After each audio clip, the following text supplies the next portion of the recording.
I'm Joe Martin. I'm the commander of the Combined Joint Forces Land Component Command, which includes all the coalition ground forces in Iraq, and I also command the 1st Infantry Division out of Fort Riley, Kansas, which means I'm a Big Red 1 soldier. As we celebrate our Army's 242nd birthday, I want to congratulate the Iraqi security forces on their tremendous progress against ISIS. The fight to liberate Mosul from ISIS brutality has been hard fought and long. It cost the lives of many brave Iraqi security forces personnel and many innocent civilians. The coalition honors the sacrifice of every single soldier and civilian lost in the fight to free Iraq from a brutal enemy. However, that fight is not over. Many Iraqis remain under the domination of ISIS terror. The coalition stands united side by side with the Iraqi government and the people. We will continue to support them until all the Iraqis are liberated and the country is free to choose its own future. Since last October, the ISF have liberated hundreds of thousands of civilians in Mosul, and life is returning to normal in portions of the city. I recently walked the streets of East and West Mosul, and I saw for myself that markets and their businesses are reopening. Civilians are moving around the city and living their lives. There is still tough fighting ahead, and the coalition will go anywhere the Iraqis go. The military defeat of ISIS in Iraq is inevitable, and we will help the Iraqis achieve that. It's incredible to see the progress the Iraqis have made, liberating over 3 million civilians in the last 2 years and freeing a city the size of Philadelphia. The ISF have taken the fight to the enemy and sacrificed their blood for the people of Iraq. I'm honored to serve by their side in this endeavor. We know that victory in Mosul is not the end, as there's still tough fighting ahead. But with that, I'll be happy to take your questions. I just want to do a little housekeeping question for you. How many U.S. troops do you have in Iraq serving underneath you? Typically, I don't talk about the numbers. What I'll tell you is we have everybody that we need. The specific numbers, in many cases, are classified, and so I don't talk about specific numbers. People need to know how many of its U.S. service members are in that country, and we used to get that number. But that aside, can you give us an update on what's left to take control of from Islamic State in Mosul? Where are they fighting right now? Are they down to 3 neighborhoods still, or have they closed in even further? What's left in West Mosul is one district in Old Mosul itself. So if you're familiar with the layout of West Mosul, the ISF are on the boundaries, the western boundaries of the Ashifa district. And once they clear the Ashifa district, they'll have the Old Mosul remaining. And so it's those 2 principal areas that remain. The ISF continue to progress each and every day. We stand by their side, providing them joint and coalition fires. And their progress has been steady. It's tough fighting. It's slow from time to time, but it's metered by the diversity of the terrain and the stiff resistance they face or they don't face. But each day there's progress. Quick follow-up. That one district, is that still what has been referred to by others as 3 neighborhoods? Or has it shrunk, has the territory shrunk with that steady progress that you just mentioned over the past week? I think what you're talking about is the 2 other districts. 3 districts. I can't tell you, Carla, exactly what you're talking about. They just recently cleared Sinjali, which is the northernmost portion that was recently cleared, and then Bab Sinjar. And so as the Iraqi security forces continue their operations, they've got Ashifa district, which is across from both of those districts as they move east towards the Tigris. In terms of a timeline, what are you thinking in terms of completely clearing out Mosul? Are we thinking next couple of days, weeks? It seems like it's, almost there, but not there completely. It's tough to tell how long it'll take. And the reason it's tough to tell is because the terrain continues to change. ISIS becomes more desperate, and it's just tough to say how long it'll take. That being said, I think the end is inevitable. Liberation of Mosul is inevitable. The defeat of ISIS in their caliphate in the east is inevitable. And things returning to normal is inevitable as well. Kind of after Mosul, you made it very clear that Mosul will not be the end by any stretch of the imagination in the ISIS campaign.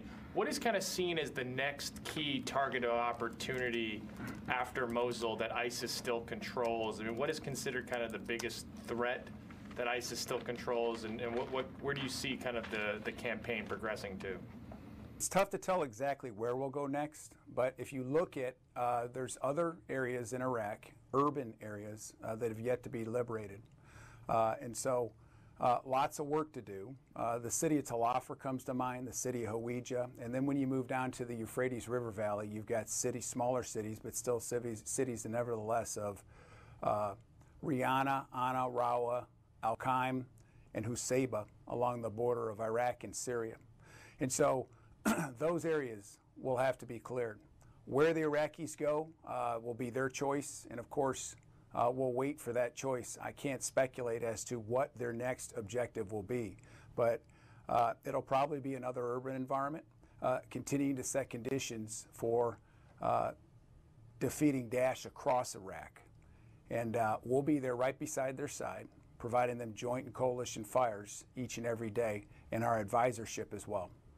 Just to follow up, you mentioned the Euphrates kind of river valley area. I know you're really responsible for just Iraq, but there's kind of that contiguous ISIS control between Syria, Euphrates River Valley, and the Iraqi area. Is there any, is the coalition kind of encouraging the Iraqi partners to focus on that area to kind of provide a two-front assault against ISIS in the Euphrates River Valley?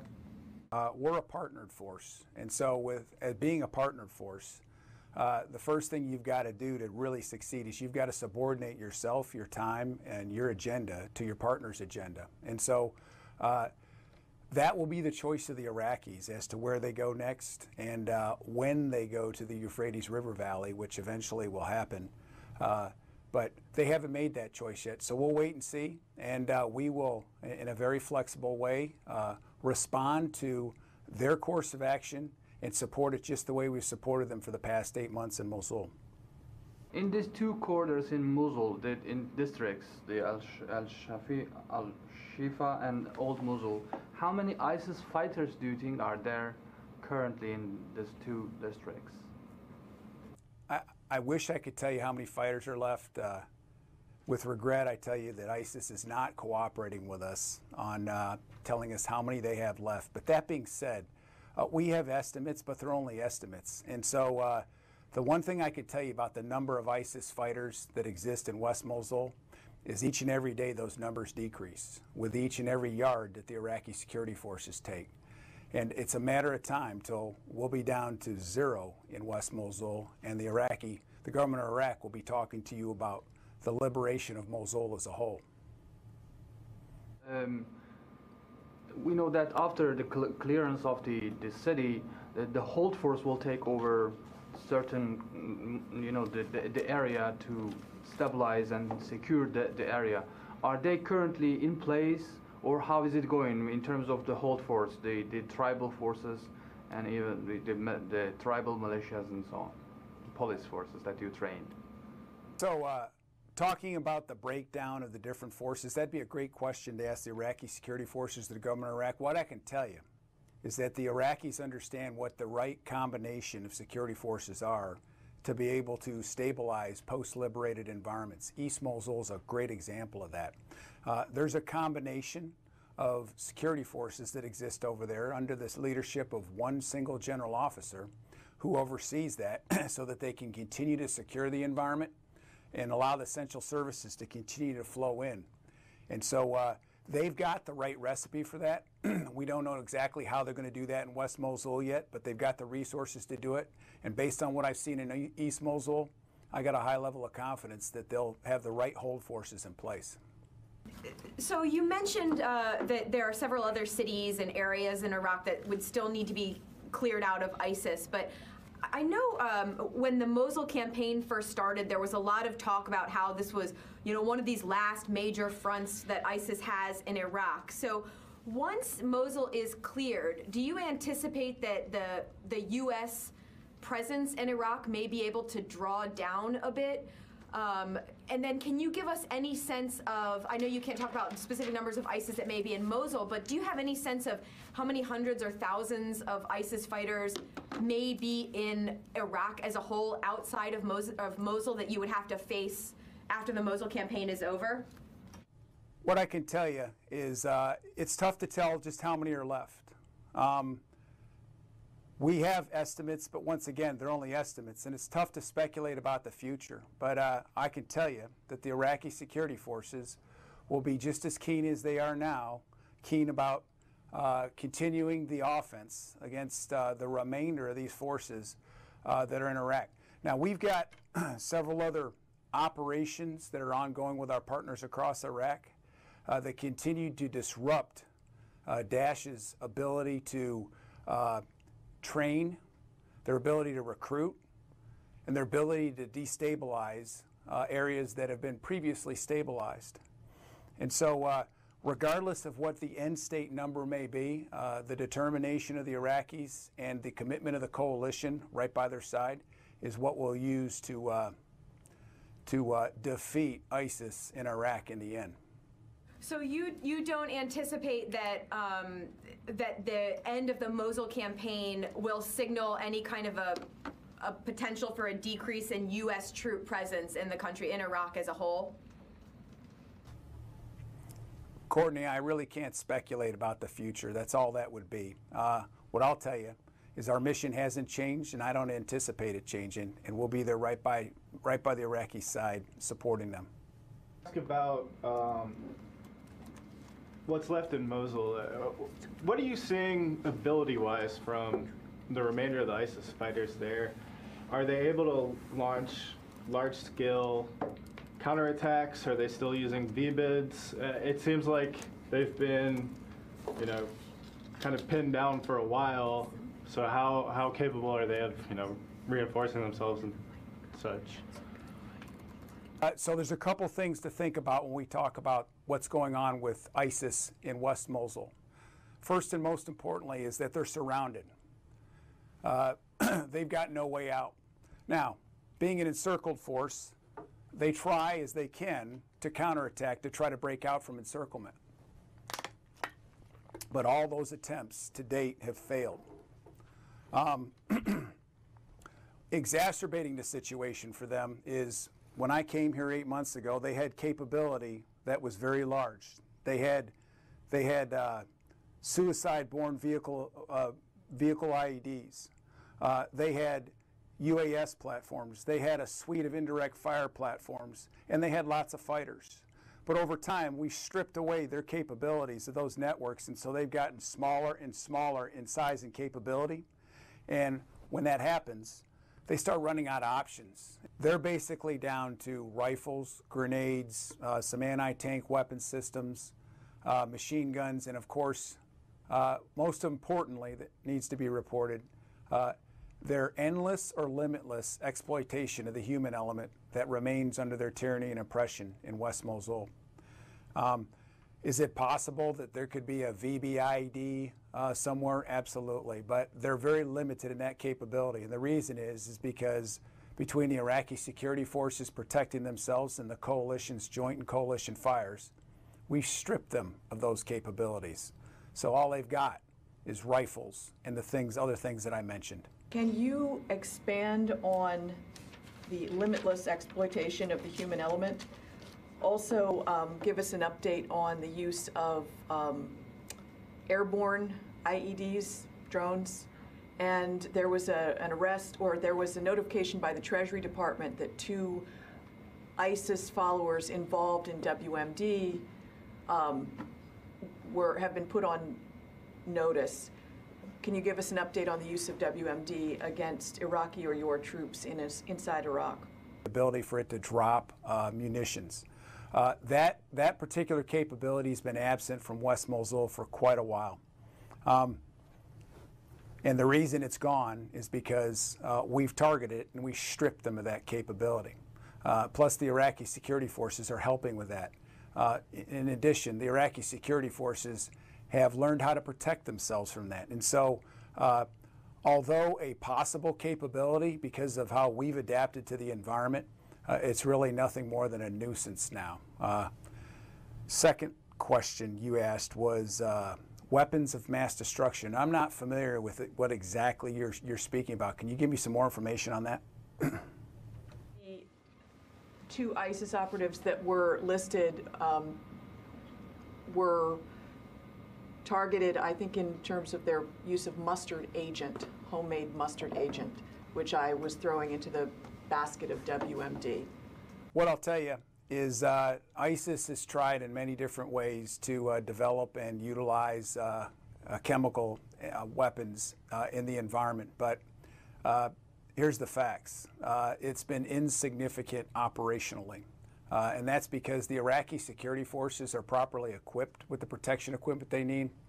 They're properly trained on how to counter those if they happen to run into them. Our coalition partners and of course the coalition are equally equipped and trained and ready to counter that. And so it has not been of significant impact so far. The report you refer to, I have not heard yet, but I will tell you that the Iraqi security forces are prepared and the coalition's prepared should they want to use any chemical weapons. What has been the most difficult aspect about training the Iraqi army? Why is this fight for Mosul taking so long? And have you felt like you've had the resources that you've needed? I've got all the resources that I need. And I would like to respectfully take exception with your assertion that Mosul's taken too long. Let's review the bidding on something for a second. You lost me at, I respectfully would like to reject your assertion, correct? Correct, sir. Okay. I'd like to review the bidding as I respectfully do that and just tell you about the monumental task that was at hand and the monumental achievement that's resulted over the past 8 months or so. Back 17 October, the Iraqi security forces faced a city called Mosul, and as I stated in my opening statement, that's about the size of Philadelphia, 200,000 buildings, 3,000 kilometers of road, 1.8 million people in an adversary that can use them any way they like, slave labor, exploited population, sex slaves, whatever they want to do with them. And they've used them just about any way they could. And so the Iraqi security forces began that endeavor, and in about 100 days, they cleared the east side of the city. About half of that infrastructure, about half the people liberated, and then they moved over to the west. And in the west, as they conducted operations, they chose to cut off and encircle ISIS so they didn't have any options. And so in doing that, it made ISIS much, much more desperate. And so they resorted to tactics that we've never seen before. I've been in the military for 31 years. I've never seen an adversary like this. And I've never read about an adversary like this that exploits the population the way that they have. And yet, throughout the east side and the west side, the Iraqis have exercised an exceptional amount of restraint, discriminating between civilians and the foes that they faced. And so that's what's consumed their time in this very, very large city. I've never fought a fight like this in my life. I can tell you, I'd have to probably go back to World War II to talk about a fight that has been this size and this magnitude with the requirements that the Iraqis have imposed upon themselves and it chose to embark on this endeavor to liberate the people of this city. And so it has been 8 months, but the outcome is undeniable and the accomplishment is unparalleled. And we've got to keep that in mind and understand, and we do as a partner force, that we've got to be patient because they're doing a very difficult task. And they're going to prevail, but it's just going to take a little bit more time. How much time, I don't know. 2 years ago, 2.5 years ago, the then Secretary of Defense said that the Iraqis lack the will to fight. How have you seen that evolve? That's what I'll tell you. This is my 5th deployment to Iraq. I fought against them in Desert Storm. I've fought side by side with them as a partner, and now I'm fighting by, with, and through them as a partner. And what I can tell you, they got plenty of will to fight. I watch it each and every day when I go battlefield circulate, and I watch them in operations. Despite the magnitude of the task that they have had in front of them and will have forward of them, they're not deterred. And their commitment to their country is steadfast. And I'm certain that they'll prevail. And I've seen nothing but improvement during the course of my deployments as I've watched them progress over time. Given the 3 incidences in neighboring Syria involving Iranian-backed fighters, I was wondering in Iraq, is there any kind of deconfliction with the Iranians or Iranian-backed forces west of Mosul around Tal Afar? What I'll tell you is anybody who operates within the government of Iraq as a sovereign nation should be conducting operations with the blessing of, the support of, and under the leadership of the government of Iraq. So that would be a great question to ask the government of Iraq. Sir, respectfully, I'm asking you, is the U.S. military doing anything to deconflict operations with some of these Iranian-backed forces or the government of Iran inside Iraq? We're working with the ISF, who are under a sovereign nation in the government of Iraq. And that's who we work with. That's who we operate. That's who we operate with, and that's who we defeat Daesh with. And given the blockade against Qatar, I was wondering, is that having any effect on the air campaign inside Iraq? There's no change to my mission here, and I have all the resources that I need to conduct my mission here. And are those resources arriving on time when you'd like them, or have those resources been slowed in any way, General, because of what's happened in Qatar? I've noticed no metering, no change in the way that we conduct operations. Our operations are principally based on the tempo of our partners who we support each and every day. Here's what I tell you. We've got a full suite of capabilities here.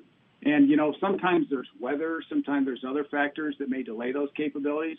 But because of the diversity of the capabilities that this great 23-country coalition brings to bear, we've got a lot of flexibility to apply one asset where one might be problematic. But I have seen absolutely no impact in the metering and the way we're conducting operations. We have the capabilities and the resources that we need. A quick question about the role of your mission, how it's going to evolve after Mosul and after any other conflicts that you have there inside Iraq. Do you envision a transition to a different kind of training or advise and assist mission with the Iraqis as they also transition away from direct combat? Tough to tell. What I'll tell you is it's tough to tell what's going to happen in the future. I'd be speculating.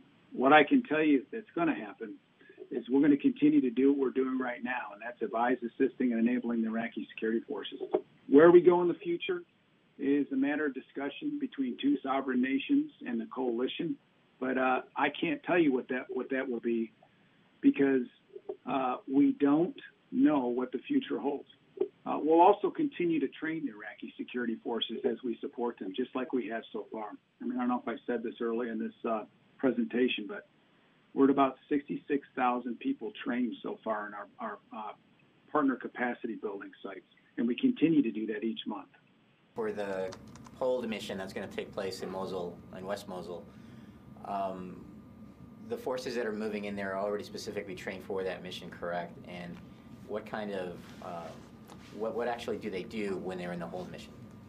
The answer to your question is yes, they're trained, but what they do specifically, I'm not going to go into exactly what they do, but it's a very strong presence so that they can make sure that good order remains. There's no destabilizing effects that could potentially occur. Opportunities coming in to take advantage of the nascent post-liberation environment. And over time, that security force changes based on the assessments of the stability in that particular environment. And in some regards, we're seeing that in other places in Iraq. I won't be specific as to where you have less Army, less federal elements, and more local elements securing that area. But you meter that over time. And the Iraqis understand how to do this, and we advise them on how to do this. And they're arriving at the right solution. You know, I haven't had a great chance to talk about East Mosul, but East Mosul has just rebounded and beyond my expectations. I was amazed when I saw the resiliency of the people on the east side of the city. I've been through it multiple times, and comparing the different times that I've been through there, I've been amazed at how much improvement there is each and every day. And we're starting to see that on the west side of Mosul, right behind the forward line trace of troops. You're seeing the UN organizations rallying from around the world. You're seeing the government of Iraq. You're seeing the local citizens rebuilding their homes, rebuilding their businesses, cleaning up their streets, filling in the holes, the scars from war. They're filling them in right behind the fight. It's the most amazing thing to see. And I talk to my partners often when they've had a tough fight. I remind them, if they can, to go take a look on the south side of West Mosul. Go take a look at the east side of Mosul, and you will see the environment that you delivered to the people with your steadfast commitment to the defeat of this horrible, despicable enemy. The State Department and the Treasury Department designated as specially designated global terrorists 2 ISIS members. It was Atala Salman Abed Kafi al-Jaburi and Marwan Ibrahim Hussein Ta al-Azawi, both accused of participating in building both VBIEDs but also chemical weapons, including sulfur mustard. And it seems to indicate it's an ongoing process with factories still in use. So are you seeing that kind of an operation, and are you moving to disrupt it? As we continue to liberate areas, we're finding that ISIS was very creative in trying to create their own weapons, many different weapons of many different types. And that's helped inform us as to what we'll see in the future in other places that we go. And of course, we share that with our partners. We share that with the members of the coalition so that we're better informed. I will grant you that they were very creative. But despite that creativity and despite the evil intent of these weapons as they produce them, they haven't been able to prevail. And so the outcome in Mosul is inevitable, and I think we'll continue to follow suit with that as we continue to move through the rest of Iraq. So this is my last Pentagon press corps brief as the CJTF commander. And so I want some important messages. I'm extremely proud of how the coalition has been so united and determined to defeat ISIS in Iraq. As I said previously, a more stable and secure Iraq means a more stable region. More stable region means that we're all going to be safer at home. Everybody in this 23-country coalition gets it, and we are galvanized and focused because of it. I'm also humbled by the selfless service of the men and women who make up the coalition, the people that make the sacrifices to come over here, and the quality and talent that these countries have selected is absolutely amazing. You ought to meet some next time you all are visiting over here. And then, of course, I'm also impressed about the undeniable, sustainable success of the Iraqi security forces over the past 2 years.